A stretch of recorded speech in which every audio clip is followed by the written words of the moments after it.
Rich dad poor dad Robert Kiyosaki के अनुसार मेरे दो डैडी थे। एक अमीर और दूसरे गरीबा। एक बहुत पढ़े लिखे थे और समझदार थे। वे पीएचडी थे और उन्होंने अपने 4 साल के अंडरग्रेजुएट कार्य को 2 साल से भी कम समय में कर लिया था। इसके बाद वे आगे पढ़ने के लिए स्टैनफोर्ड यूनिवर्सिटी ऑफ शिकागो तथा नॉर्थवेस्टर्न यूनिवर्सिटी गए और यह सब उन्होंने पूरी तरह से स्कॉलरशिप के सहारे ही किया। मेरे दूसरे डैडी 8वीं से आगे नहीं पढ़े थे। दोनों ही अपने करियर में सफल थे। दोनों ने जिंदगी भर कड़ी मेहनत की थी। दोनों ने ही काफी पैसा कमाया था, परंतु उनमें से एक पूरी जिंदगी पैसे के लिए परेशान होता रहा। दूसरा हवाई के सबसे अमीर व्यक्तियों में से एक बन गया। एक के मरने पर उसके परिवार, चर्च और जरूरतमंदों को करोड़ों डॉलर की दौलत मिली। दूसरा अपने पीछे कर्ज छोड़कर मया। मेरे दोनों डैडी इरादे के पक्के, चमत्कारी और प्रभावशाली थे। दोनों ने मुझे सलाह दी, परंतु उनकी सलाह एक सी नहीं थी। दोनों ही शिक्षा पर बहुत जोर देते थे, परंतु उनके द्वारा सुझाए गए पढ़ाई के विषय अलग अलग थे। अगर मेरे पास केवल एक ही डैडी होते, तो मैं या तो उनकी सलाह मान लेता या फिर उसे ठुकरा देता। चूंकि सलाह देने वाले दो थे, इसलिए मेरे पास दो विरोधाभासी विचार होते थे, एक अमीर आदमी का और दूसरा गरीब आदमी का। किसी भी एक विचार को सीधे सीधे मान लेने या न मानने के बजाय मैं उनकी सलाहों पर काफी सोचा करता था, उनकी तुलना करता था और फिर खुद के लिए फैसला किया करता था। समस्या यह थी कि अमीर डैडी अभी अमीर नहीं थे और गरीब डैडी अभी गरीब नहीं थे। दोनों ही अपने करियर शुरू कर रहे थे और दोनों ही दौलत तथा परिवार के लिए मेहनत कर रहे थे, परंतु पैसे के बारे में दोनों के विचार और नजरिए एकदम अलग थे। उदाहरण के तौर पर एक डैडी कहते थे, पैसे का मोह ही सभी बुराइयों की जड़ है, जबकि दूसरे डैडी कहा करते थे, पैसे की कमी ही सभी बुराइयों की जड़ है। जब मैं छोटा था, तो मुझे दोनों डैडियों की अलग अलग सलाहों से दिक्कत होती थी। एक अच्छा बच्चा होने के नाते मैं दोनों की बातें सुनना चाहता था। परेशानी यह थी कि दोनों एक सी बातें नहीं कहते थे। उनके विचारों में जमीन आसमान का फर्क था, खासकर पैसे के मामले में। मैं काफी लंबे समय तक यह सोचा करता कि उनमें से किसने क्या कहा, क्यों कहा और उसका परिणाम क्या होगा। मेरा बहुत सा समय सोच विचार में ही गुजर जाता था। मैं खुद से बार बार इस तरह के सवाल पूछा करता, उन्होंने ऐसा क्यों कहा, और फिर दूसरे डैडी की कही हुई बातों के बारे में भी इसी तरह के सवाल पूछता।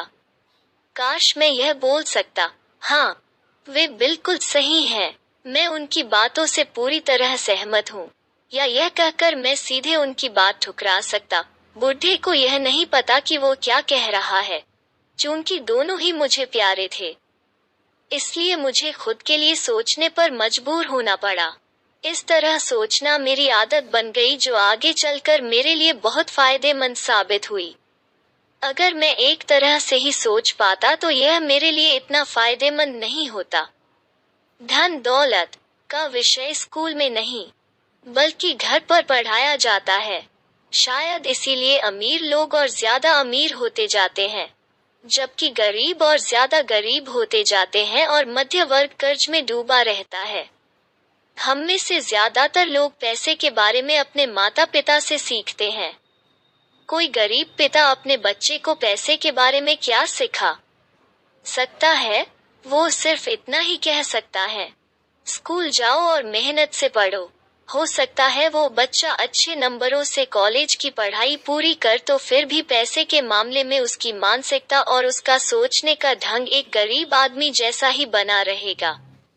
यह सब उसने तब सीखा था जब वो छोटा बच्चा था। धन का विषय स्कूलों में नहीं पढ़ाया जाता। स्कूलों में शैक्षणिक और व्यावसायिक निपुणताओं पर जोर दिया जाता है, न कि धन संबंधी निपुणता पर। इससे यह साफ हो जाता है कि जिन स्मार्ट बैंकर्स, डॉक्टर्स और अकाउंटेंट्स के स्कूल में अच्छे नंबर आते हैं, वे जिंदगी भर पैसे के लिए संघर्ष क्यों करते हैं।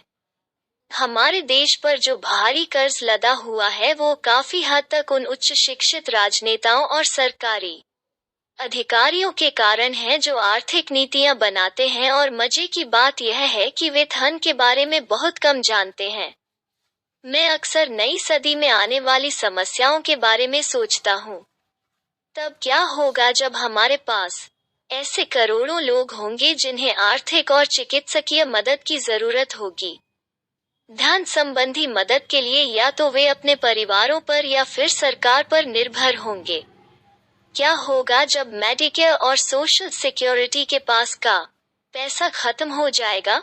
किस तरह कोई देश तरक्की कर पाएगा अगर पैसे के बारे में पढ़ाई की जिम्मेदारी माता पिता के ऊपर छोड़ दी जाएगी, जिनमें से ज्यादातर गरीब हैं या गरीब होंगे?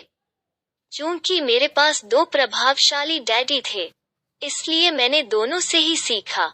मुझे दोनों की सलाह पर सोचना पड़ता था। इस तरह से सोचते सोचते मैंने यह भी जान लिया कि किसी व्यक्ति के विचार उसकी जिंदगी पर कितना जबरदस्त प्रभाव डाल सकते हैं। उदाहरण के तौर पर, एक डैडी को यह कहने की आदत थी, मैं इसे नहीं खरीद सकता। दूसरे डैडी इन शब्दों के इस्तेमाल से चिढ़ते थे। वे जोर देकर कहा करते थे कि मुझे इसके बजाय यह कहना चाहिए, मैं इसे कैसे खरीद सकता हूँ? पहला वाक्य नकारात्मक है और दूसरा प्रश्नवाचक का। एक में बात खत्म हो जाती है और दूसरे में आप सोचने के लिए मजबूर हो जाते हैं। मेरे जल्द ही अमीर बनने वाले डैडी ने मुझे समझाया कि जब हम कहते हैं मैं इसे नहीं खरीद सकता, तो हमारा दिमाग काम करना बंद कर देता है। इसके बजाय जब हम यह सवाल पूछते हैं, मैं इसे कैसे खरीद सकता हूँ, तो हमारा दिमाग काम करने लगता है। उनका यह मतलब नहीं था कि आपका जिस चीज पर दिल आ जाए उसे खरीदें ही है। वे लगभग दीवानगी की हद तक अपने दिमाग को करारत करवाना चाहते थे, क्योंकि उनके ख्याल से दिमाग दुनिया का सबसे ताकतवर कंप्यूटर है। मेरा दिमाग हर रोज तेज होता जाता है, क्योंकि मैं इसकी कसरत करता रहता हूँ। यह जितना तेज होता जाता है, मैं इसकी मदद से उतना ही ज्यादा पैसा कमा सकता हूँ। उनका मानना था कि मैं इसे नहीं खरीद सकता कहना दिमागी आलस की पहचान है। हालांकि दोनों ही डैडी अपने काम में कड़ी मेहनत करते थे, परंतु मैंने देखा कि पैसे के मामले में एक डैडी की आदत यह थी कि वे अपने दिमाग को सुला देते थे और दूसरे डैडी अपने दिमाग को लगातार कसरत करवाते रहते थे। इसका दीर्घकालीन परिणाम यह हुआ कि एक डैडी आर्थिक रूप से बहुत अमीर होते चले गए, जबकि दूसरे डैडी लगातार कमजोर होते गए। इसे इस तरह से समझें कि एक व्यक्ति हर रोज कसरत करने के लिए जिम जाता है, जबकि दूसरा व्यक्ति अपने सोफे पर बैठकर टीवी देखता रहता है। शरीर की सही कसरत से आप ज्यादा तंदुरुस्त हो सकते हैं और दिमाग की सही कसरत से आप ज्यादा अमीर हो सकते हैं। आलस्य से स्वास्थ्य और धन दोनों का नुकसान होता है। मेरे दोनों डैडियों की विचारधारा में जमीन आसमान का अंतर था। एक डैडी की सोच थी कि अमीरों को ज्यादा टैक्स देना चाहिए ताकि बेचारे गरीबों को ज्यादा फायदा मिल सके, जबकि दूसरे डैडी कहते थे, टैक्स उन लोगों को सजा देता है जो उत्पादन करते हैं और उन लोगों को इनाम देता है जो उत्पादन नहीं करते। एक डैडी सिखाते थे, मेहनत से पढ़ो ताकि तुम्हें किसी अच्छी कंपनी में नौकरी मिल जाए, जबकि दूसरे डैडी की सीख यह थी, मेहनत से पढ़ो ताकि तुम्हें किसी अच्छी कंपनी को खरीदने का मौका मिल जाए। एक डैडी कहते थे, मैं इसलिए अमीर नहीं हूँ क्योंकि मुझे बाल बच्चों को पालना पड़ता है। दूसरे डैडी कहते थे, मुझे इसलिए अमीर बनना है क्योंकि मुझे बाल बच्चों को पालना है। एक डैडी डिनर की टेबल पर पैसे और बिजनेस के बारे में बात करने के लिए हमेशा प्रोत्साहित करते थे। दूसरे डैडी भोजन करते समय पैसे की बातें करने के लिए मना करते थे।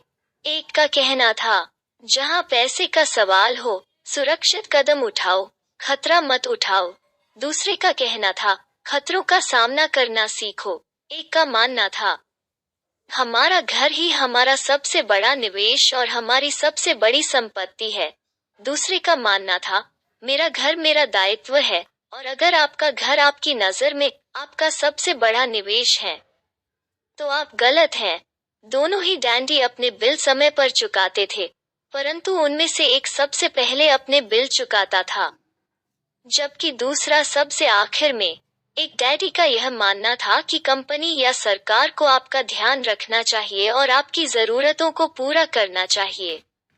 वे हमेशा तनख्वाह में बढ़ोतरी, रिटायरमेंट योजनाओं, मेडिकल लाभ, बीमारी की छुट्टी, छुट्टियों के दिन और बाकी सुविधाओं के बारे में चिंतित रहते थे।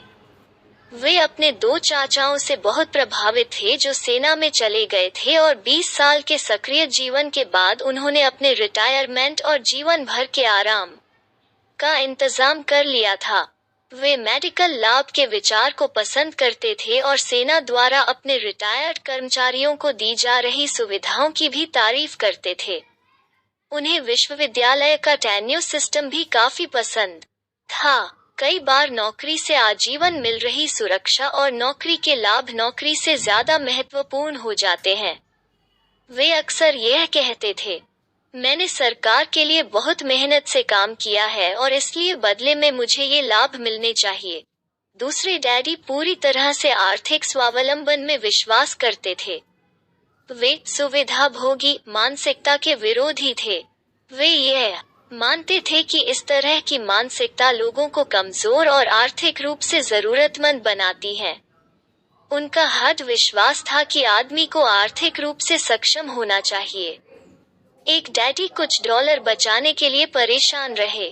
दूसरे डैडी एक के बाद एक निवेश करते रहे। एक डैडी ने मुझे बताया कि अच्छी नौकरी तलाशने के लिए अच्छा सा बायोडेटा कैसे लिखा जाए। दूसरे ने मुझे यह सिखाया कि कैसे मजबूत व्यावसायिक और वित्तीय योजनाएं लिखी जाएं जिससे मैं नौकरियां दे सकूं। दो प्रभावशाली डैडियों के साथ रहने के कारण मुझे यह विश्लेषण करने का मौका मिला कि उनके विचारों का उनके जीवन पर कितना प्रभाव हो रहा है। मैंने पाया कि दरअसल लोग अपने विचारों से ही अपने जीवन को दिशा देते हैं। उदाहरण के तौर पर, मेरे गरीब डैडी हमेशा कहा करते थे, मैं कभी अमीर नहीं बन पाऊंगा, और उनकी यह भविष्यवाणी सही साबित हुई। दूसरी तरफ, मेरे अमीर डैडी हमेशा खुद को अमीर समझते थे। वे इस तरह की बातें करते थे, मैं अमीर हूँ और अमीर लोग ऐसा नहीं करते। एक बड़े आर्थिक झटके के बाद जब वे दिवालियेपन की कगार पर थे, तब भी वे खुद को अमीर आदमी ही कहते रहे। वे अपने समर्थन में यह कहते थे, गरीब होने और पैसा न होने में फर्क होता है। पैसा पास में न होना अस्थायी होता है, जबकि गरीबी स्थायी है। मेरे गरीब डैडी यह भी कहते थे, मेरी पैसे में कोई रुचि नहीं है, यह पैसा महत्वपूर्ण नहीं है। मेरे अमीर डैडी हमेशा कहते थे, पैसे में बहुत ताकत है। हो सकता है हमारे विचारों की ताकत को कभी भी मापा न जा सके, या फिर उन्हें पूरी तरह से समझा न जा सके। फिर भी बचपन में ही मैं यह समझ गया था कि हमें अपने विचारों पर ध्यान देना चाहिए और अपनी अभिव्यक्ति पर भी। मैंने देखा कि मेरे गरीब डैडी इसलिए गरीब नहीं थे क्योंकि वे कम कमाते थे, बल्कि इसलिए गरीब थे क्योंकि उनके विचार और काम गरीबों की तरह थे। दो डंडी होने के कारण बचपन से ही मैं इस बारे में बहुत सावधान हो चला था कि मैं किस तरह की विचारधारा अपनाऊं। मैं किसकी बात माने, अपने अमीर डैडी की या अपने मरीब डैडी की।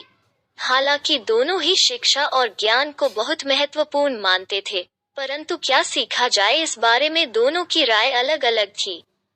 एक चाहते थे कि मैं पढ़ाई में कड़ी मेहनत करूं, डिग्री दूं और पैसे कमाने के लिए अच्छी सी नौकरी ढूंढ लूं। वे चाहते थे कि मैं एक पेशेवर अधिकारी, वकील या अकाउंटेंट बन जाऊं या MBA कर लूं। दूसरे एंडी मुझे प्रोत्साहित करते थे कि मैं अमीर बनने का रहस्य सीख लूं, यह समझ लूं कि पैसा किस तरह काम करता है और यह जान लूं कि इससे अपने लिए कैसे काम लिया जाता है। मैं पैसे के लिए काम नहीं करता। इन शब्दों को वे बार बार दोहराया करते थे, पैसा मेरे लिए काम करता है। 9 वर्ष की उम्र में मैंने यह फैसला किया कि पैसे के बारे में मैं अपने अमीर डैडी की बात सुनूंगा और उनसे सीखूंगा। यह फैसला करने का मतलब था अपने गरीब डैडी की बातों पर ध्यान न देना। हालांकि उनके पास कॉलेज की बहुत सी डिग्रियां थीं जो मेरे अमीर डैडी के पास नहीं थीं। रॉबर्ट फ्रॉस्ट का सबक। रॉबर्ट फ्रॉस्ट मेरे पसंदीदा कवि हैं। हालांकि मुझे उनकी बहुत सी कविताएं पसंद हैं, परंतु हर रोड नॉट टेकन मुझे सबसे ज्यादा पसंद है। मैं इसकी शिक्षा का इस्तेमाल हर रोज करता हूँ। द रोड नॉट टेकन, वो राह जिसे चुना नहीं गया।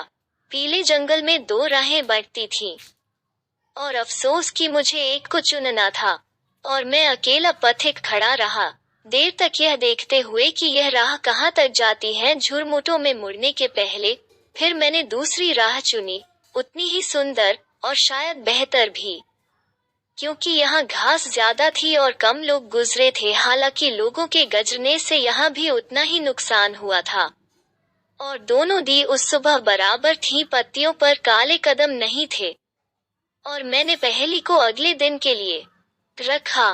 पर यह जानते हुए कि किस तरह रास्ते निकलते हैं, मुझे शक था कि मैं कभी लौटूंगा।